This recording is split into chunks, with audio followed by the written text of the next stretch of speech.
Oops. Hello, good morning, everybody. How are you? Thank you for your patience. Yes, thank you for your patience.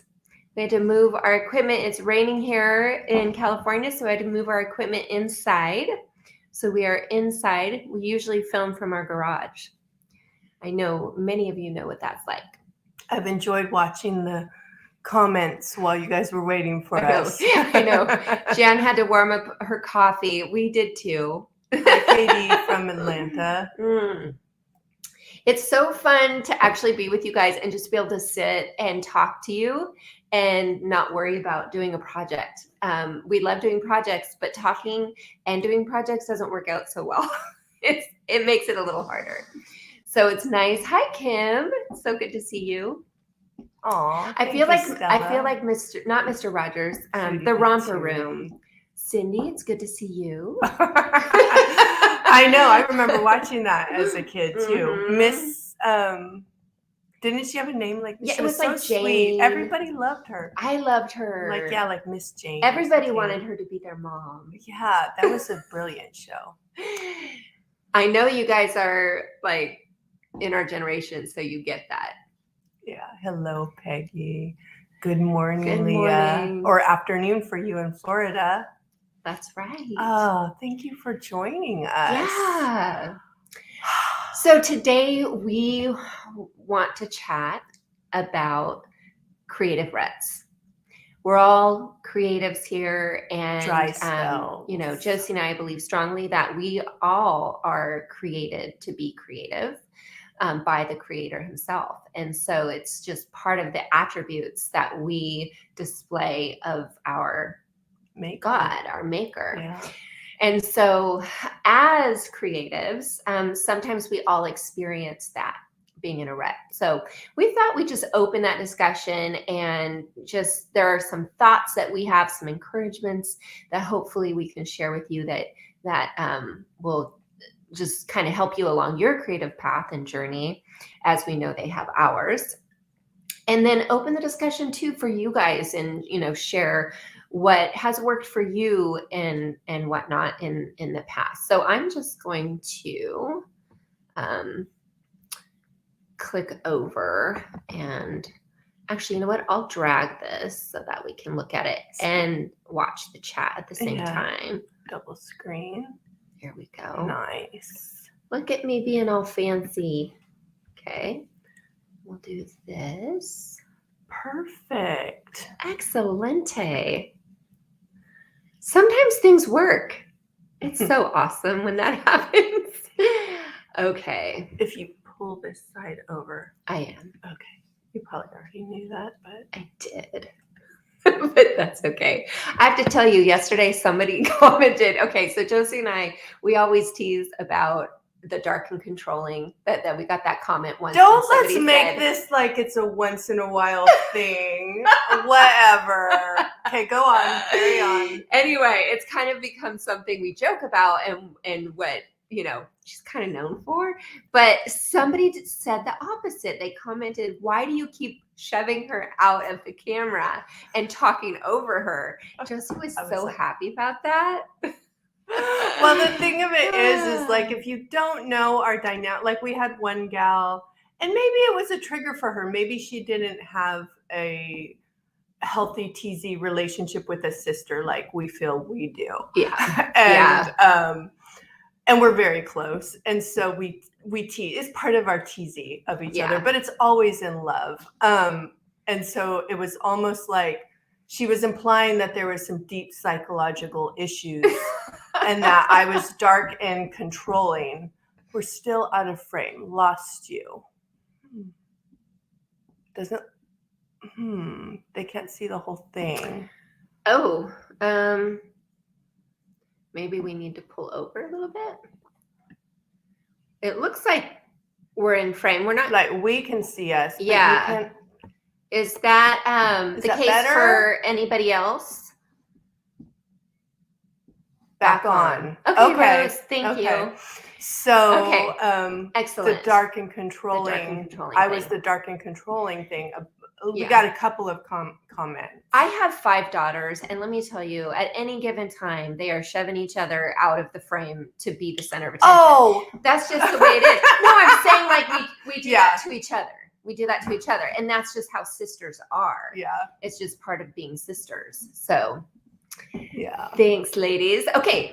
So I've got kind of like 4, I don't know if you guys saw the Instagram post that was kind of the inspiration for this chat, because as I was creating that post, I thought, you know what, let's talk about this. Let's get a conversation going, because we've all experienced it and it's a great subject for one of our lives. So that's what we're doing. And if you didn't see it, on our Instagram, I have 5 ways to spark your creativity if you're in a creative rut.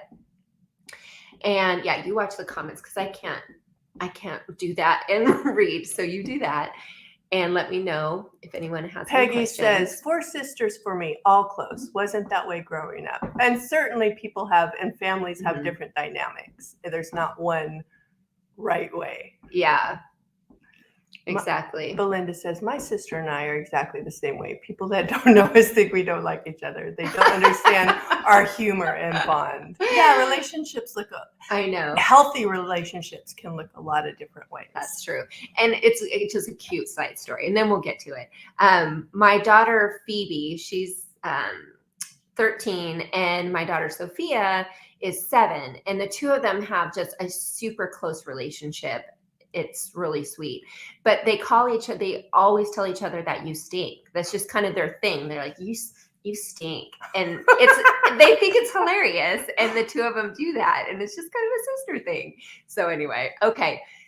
There are several reasons, and I am not going to be able to cover them all. We're not going to be able to cover them all this morning, but there's a lot of reasons that you could find yourself in a creative rut.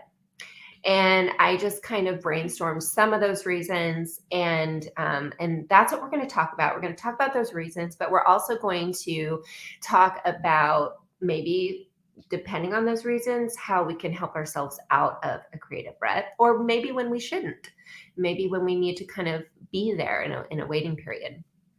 So one reason could be that you are bored with your current creative outlet. So a lot of us here make DIY decor. That's kind of our community, or lifestyle decor. So maybe jewelry, maybe fashion, but you're DIYing. That's kind of our creative outlet. And so with that, whatever you may be doing, you may be bored with. And sometimes that's because you do it repetitively, and sometimes it's because you've conquered it. A lot of us, especially when we're driven creatives, we like to challenge ourselves.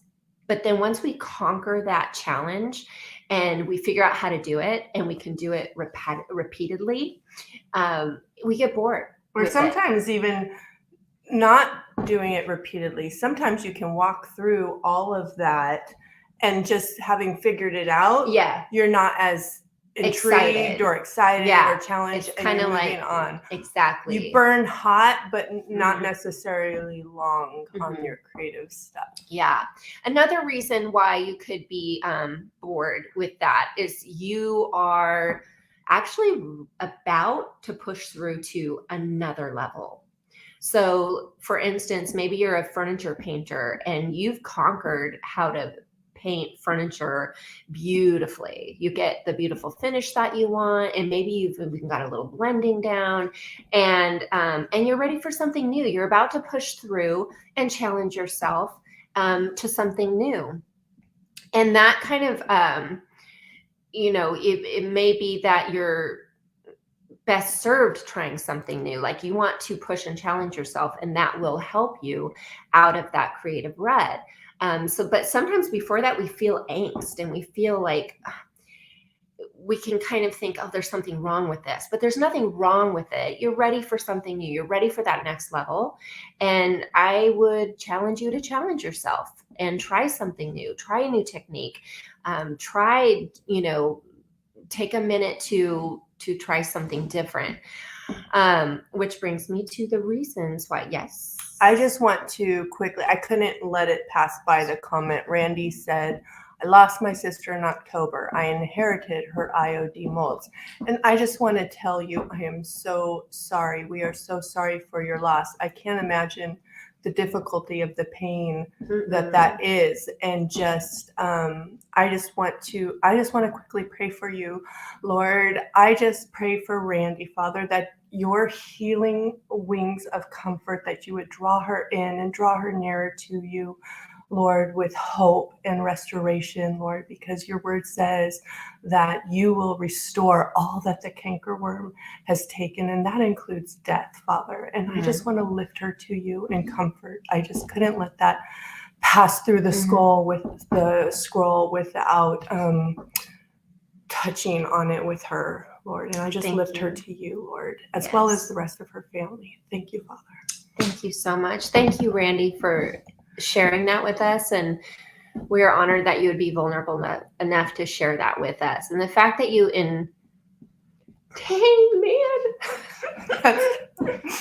that you would, that you inherited her molds, and that it kind of brings us into it. And that is really special. And so, yeah, thank you. Thank you for sharing that. Yes. That's amazing. It's always really an honor when somebody shares that deep part of themselves with us. Yeah. Thank you. Thank you. Okay. This is some deep stuff, actually, that we're getting into here today. So I hope you guys are down for it. I hope you've had your coffee or are having it now with us. So that leads us to some of the things that we can do if that is the situation we find ourselves in. If we're bored with our creative outlet, if we're ready to pursue to something new, a couple of things that you can do are take a workshop. I know that our stockists all have wonderful hands-on workshops that you can learn and do new techniques. There's also online courses. Josie and I recently were feeling that need for refresh creatively. And so we took a couple of painting courses online, an acrylics one and an oil painting one. And that was really helpful for a reset and a refresh. And it was also worth noting that it was outside of our have to realm creatively. And I think that's important too. A lot of you are furniture painters, and a lot of you are, in that where you're selling what you do. Maybe think about going outside of that to take a workshop or learn something that isn't a have to realm for you once in a while. I think it's really good. Yeah, another thing, really good one. Yeah, another thing that you can do is join a community. Join a community that will challenge you, encourage you, and just kind of be there for you to bounce things off of if you haven't already. That's a really wonderful way to just get that outside feedback and help. Yeah. Yeah. In exactly. fact, that reminds me of something Simon Sinek said about creativity. And it's a little bit kind of a radical idea, but I've chewed on it ever since. He said, is art truly art until it's shared? Now, some people would say, well, I make things just for myself. And I get that. And I do that too. But in the fullness of sharing and expressing with others, I mean, that's the expression part of it as well, not just the creating the thing. There's that part, but then there's also engaging with others with it. And that's such a powerful thing. Yeah. Very vulnerable, but very powerful. Yeah. That is a really good point. And it is part of that journey that you're, part of the creative journey is sharing it. And I know, and everyone's different too. Like I that's half the joy for me is sharing. And then some people are a little more private about it, but community is a really wonderful way to just kind of be a part of your creativity. Yeah. So another reason that you could be in a creative rut is maybe there's something else going on in your life. Maybe you're feeling down. Maybe you're struggling with some depression. There's a lot of people in my personal life that struggle with that, and it's a real thing. And I think a lot of times creatives are prone, because just the way our brain chemistry is wired, that sometimes that's a thing. And so sometimes that can suck the joy of creativity out. And so I'm not going to dive deep into this because I am not an expert, but there's just some things that I've noted about the connection between like depression and maybe not even depression necessarily, but just feeling down, or a and spiritual dry spell. Yeah, and your creativity. Some notes that, you know, I don't know, that I've noticed, some things I've noticed. So one of a few things that I think maybe could help is taking some time to sit with your feelings and acknowledge them, and removing any sense of should or shouldn'ts from those feelings. You know, I feel this way, and don't feel as if you are responsible for not feeling that way, and allow yourself to feel what you feel. And then and then acknowledging it and being okay waiting through that. Like, don't force your creativity. Don't feel like you have to get in there and be creative. If you don't feel it, then allow that to be a waiting period. And one of the things you can do actually brings us to our next point, is you can take this time to gather from like soul-giving activities. Like going on a walk is a really uplifting, soul-giving activity that can actually inspire creativity, that you can make notes of for when you're ready, when you're feeling creative again. You can keep a journal so that when you're feeling creative again, you have notes from that time period. And another, I'm just talking. No. I was just going to say, and this is something I walk through with my kids about feelings, is that, and like Sally said, not dismissing them or having to understand them or anything like that. But when you, and I do this myself because I struggle with depression at times, bringing them back under the light of truth, so that you remind yourself, okay, this is temporary. It always is. I know this. I know who I am in the Lord. I know these things about what he thinks about me. So, and identifying the things that are true and the things that are not true is always a really important wrap up that I do, so that I'm sitting in truth. Even if I'm sad, even if I'm depressed, I'm still in the light of truth.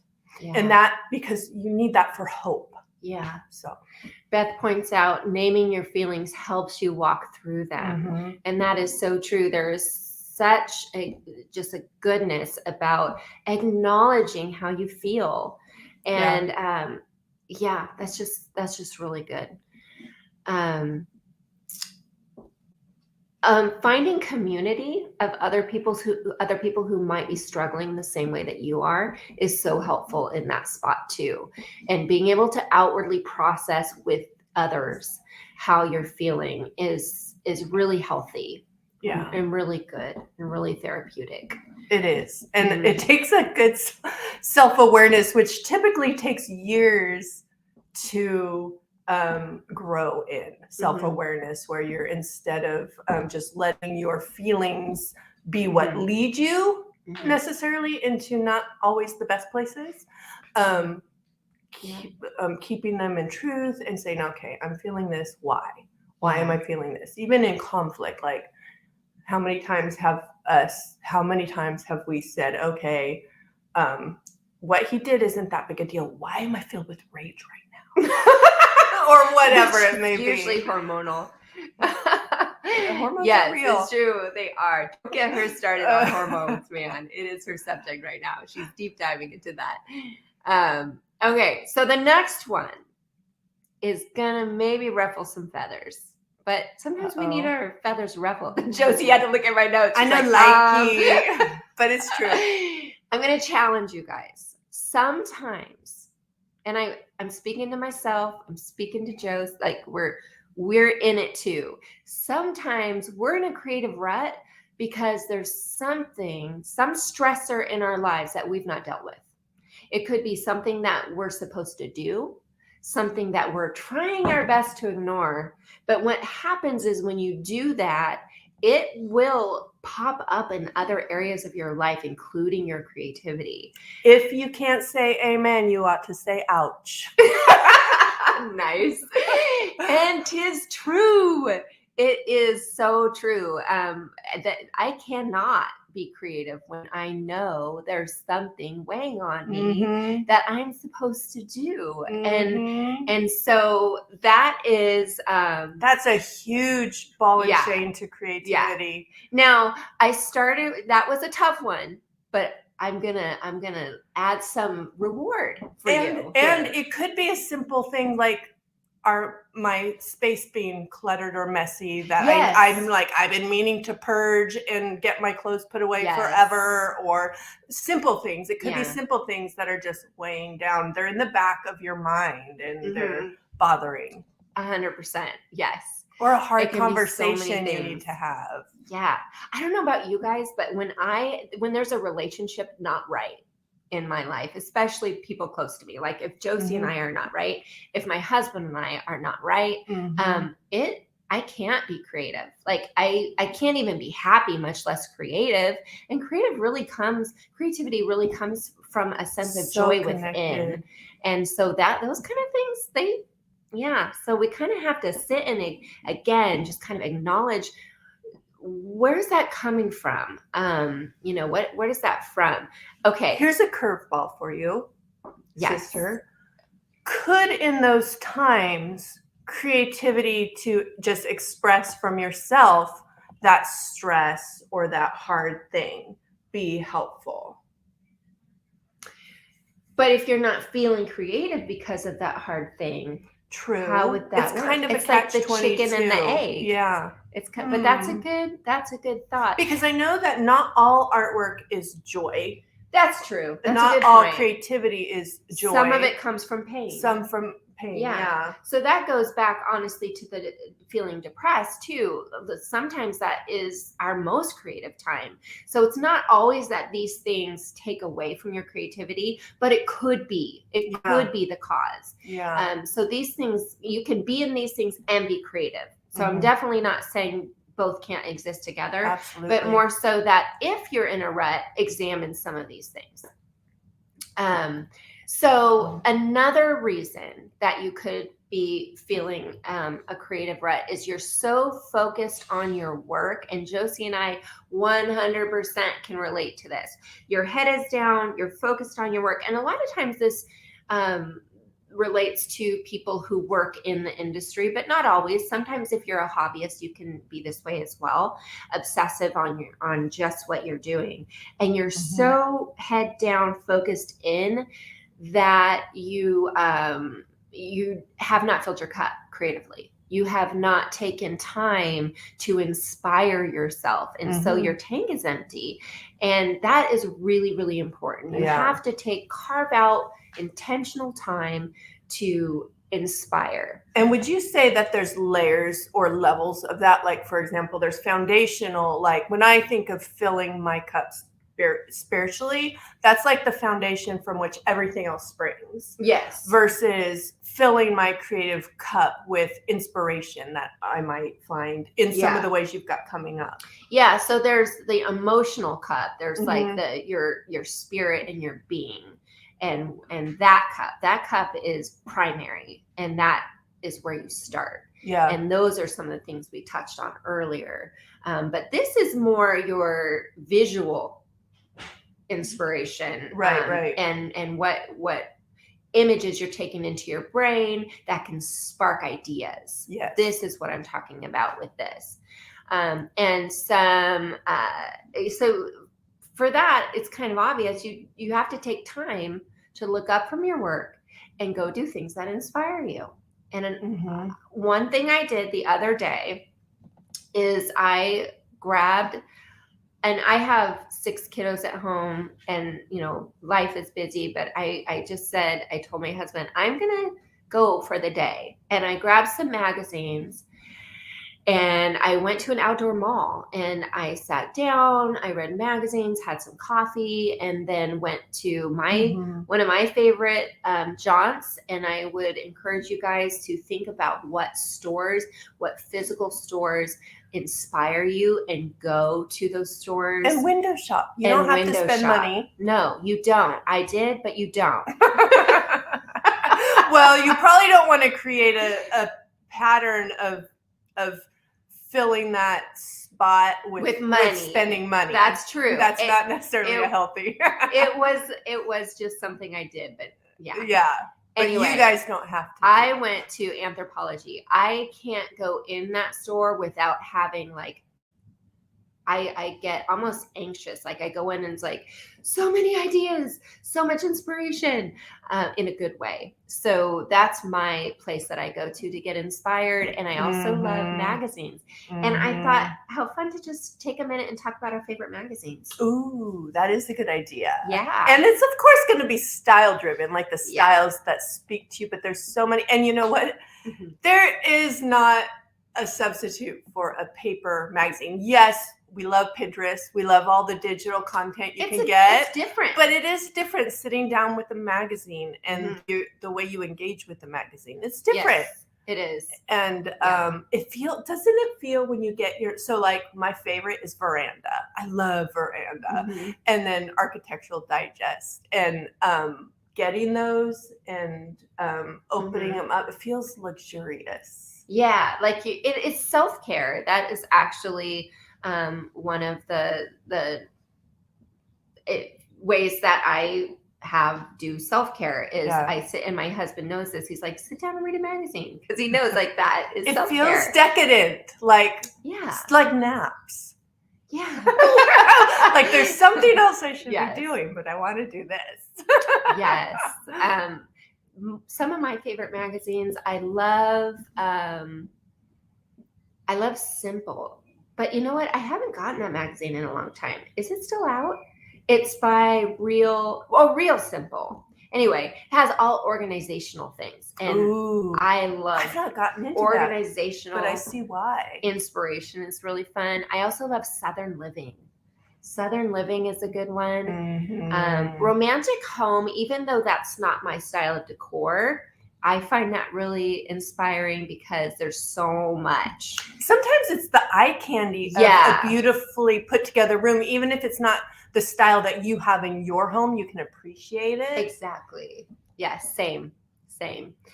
I love magazines, but I want to pinch the page to see something closer.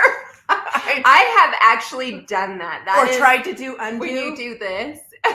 Or undo. Or try to do undo when you're doing something physically. Like art. Oh, I can't do the undo button. Exactly. That's true. That's when Photoshop people can definitely relate to that. Yes. So, yes. And also when you're doing that, I think I might have touched on this.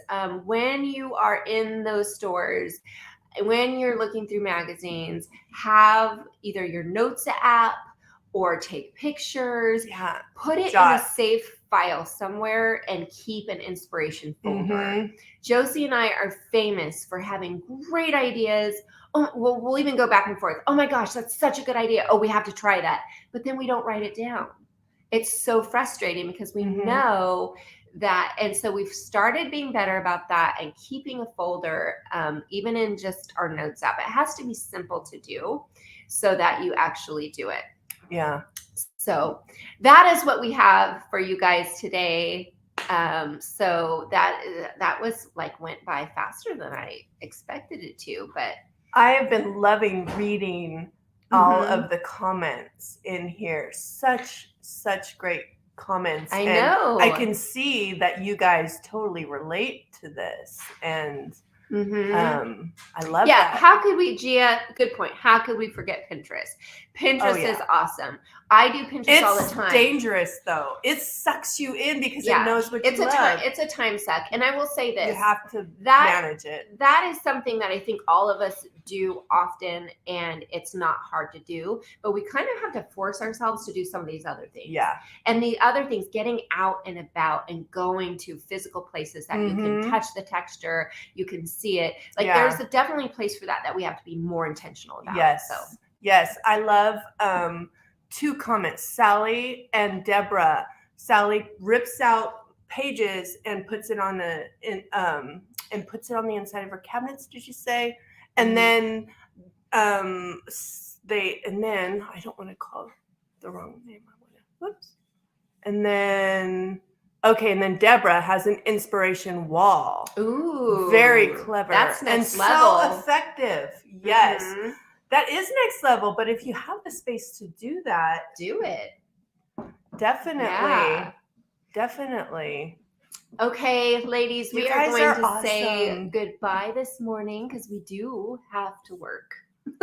We do, but so we have to get on with it. Let's keep this conversation going. Yes, keep it going. Let's keep it. We'll pop in and read the comments and stuff because we love to hear your guys' thoughts. You have wonderful ideas and thoughts on this. So let's keep the conversation going, and we will talk to you guys soon. Yes, and let's meet back again Tuesday. Yes.